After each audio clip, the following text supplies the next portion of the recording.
Fala filhotes, vocês estão vivos? No vídeo de agora nós vamos falar um pouquinho sobre ciências, do Demétrio Goldak, Eduardo Martins, Novo Pensar, componente curricular Ciência da Natureza nos finais do ensino fundamental, manual do professor do 8º ano, material de divulgação do PNLD, Programa Nacional do Livro Didático, da FTD, essa obra aqui.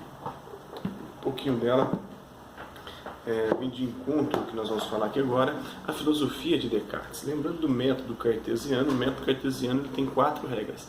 A primeira regra é da evidência: todo conhecimento se dá entre um sujeito que conhece e um objeto que é conhecido. O objeto que você vai conhecer precisa ser evidente. Se pairar sobre ele qualquer dúvida, ele deve ser descartado do estudo, do processo de conhecimento. Então, a primeira regra é a evidência, ver se o objeto é evidente. Por exemplo, um cachorro é evidente, o extraterrestre não é evidente, apesar de que podemos falar dos dois. Então, o cachorro é evidente porque ele é perceptível, eu posso ver com os meus sentidos, e ali ele pode ser um objeto de estudo científico para passar para a próxima regra do método, que é uma espécie de peneira que vai peneirando para você e adquirindo ali o conhecimento. A primeira é a evidência, a segunda regra é a regra da análise. A análise é dividir em partes, dividir em tantas partes quanto for possível. O cachorro é possível dividir em partes, o ET não dá. Não dá para passar a próxima fase, então não é um objeto evidente, deve ser descartado o ET e vamos pegar o cachorro. Então o cachorro é composto de átomos, os átomos formam moléculas, moléculas formam organelas, organelas formam células, que é a menor parcela viva de um ser vivo. As células, um conjunto de células formam um tecido, então aí você vai dividindo parte por parte, chegando em cada uma delas, né? O tecido forma um órgão forma um sistema, o sistema forma um organismo. Aí, na verdade, você vai proceder de forma contrária. Você vai pegar um organismo vivo, que é o cachorro, vai dividir em partes, vai chegar nos sistemas, vai dividir em partes, chega nos órgãos, dividindo em partes, você chega no tecido, dividindo em partes, você chega na célula, dividindo na célula em partes, você chega nas organelas, dividindo nas organelas, você vai chegar nas moléculas, e dividindo as moléculas, você vai chegar nos átomos. E dividindo os átomos, você vai chegar no mundo subatômico da física quântica, dos elétrons, prótons, quarks, nêutrons. Então vamos falar de tecidos, órgãos e sistemas. Na biologia é bem fácil para você usar o método cartesiano, que são as 4 regras. Primeira, evidência: só admita um objeto que for claro e distinto para a sua consciência. Se parar sobre ele qualquer dúvida, deve ser descartado. Segunda, análise: dividir em parte, em quantas partes for necessário para você conhecer parte por parte. Terceira regra, a regra da síntese: você vai juntar as partes e ver como é que elas funcionam juntas. E aí vai adquirindo conhecimento.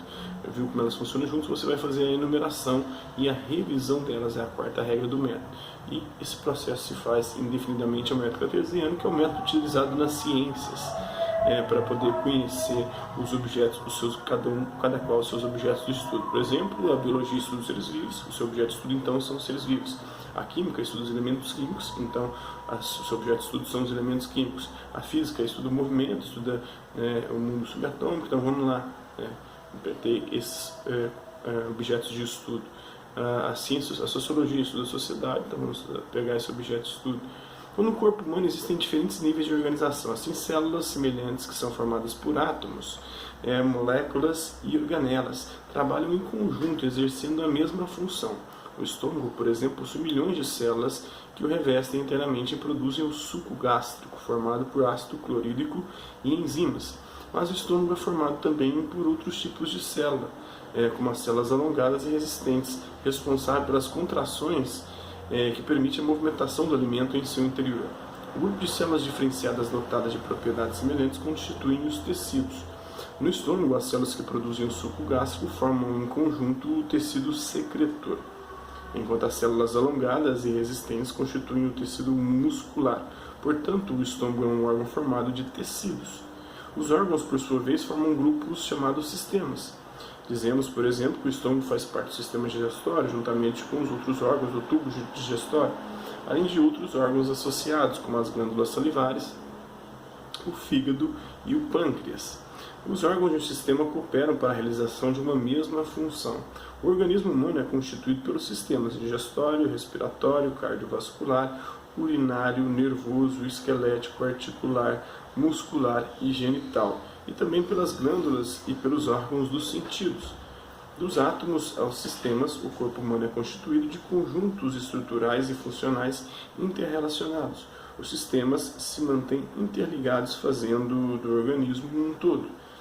Então, Vamos falar dos tecidos do corpo humano. No organismo humano, distingue-se 4 tipos básicos de tecido: o tecido epitelial, o tecido conjuntivo, o tecido muscular e o tecido nervoso. Esses 4 tipos de tecido não estão isolados, mas juntam-se uns aos outros em proporções variáveis, formando os diferentes órgãos e sistemas do organismo humano.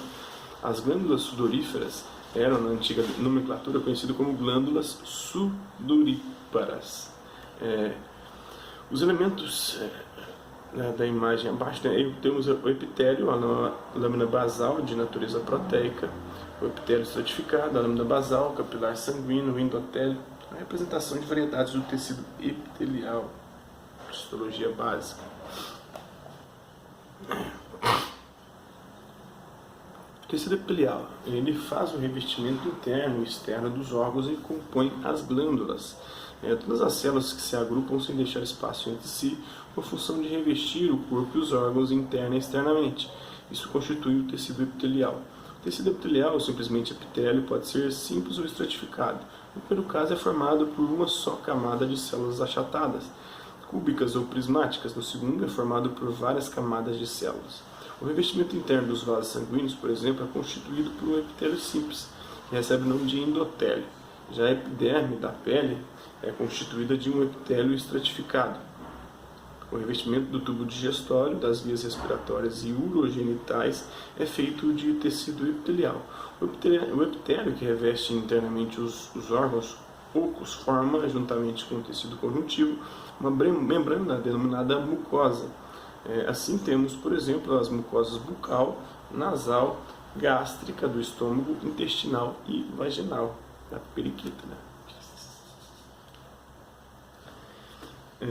O tecido epitelial, que recobre certos órgãos externamente, forma um outro tipo de membrana denominado serosa.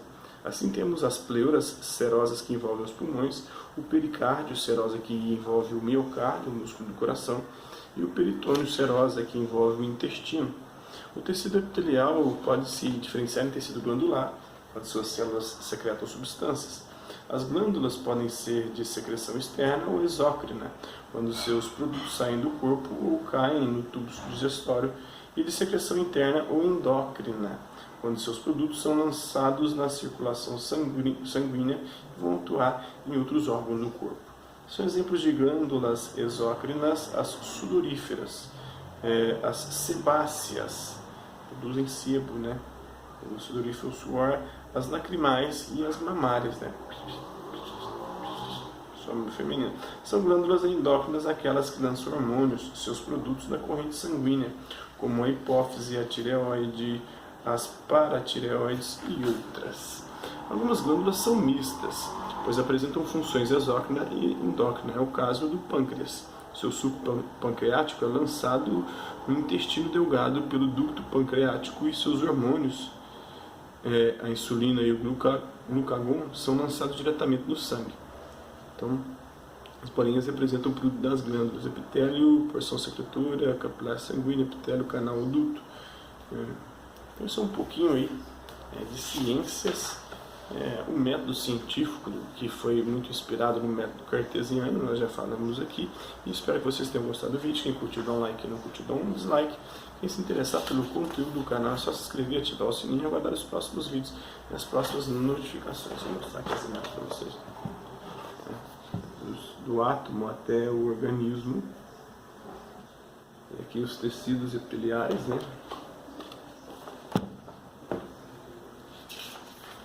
E por último aqui, a porção secretora. Espero que vocês tenham gostado. Quem curtiu, dá um like, quem não curtiu, dá um dislike. Quem se interessar pelo conteúdo do canal, se inscreva, ativa o sininho e aguarde os próximos vídeos e as próximas notificações. Deixe também seus comentários, dizendo o que você tem achado dos vídeos, sugestões de temas e assuntos para vídeos posteriores. É isso aí, hasta la vista, e até a próxima.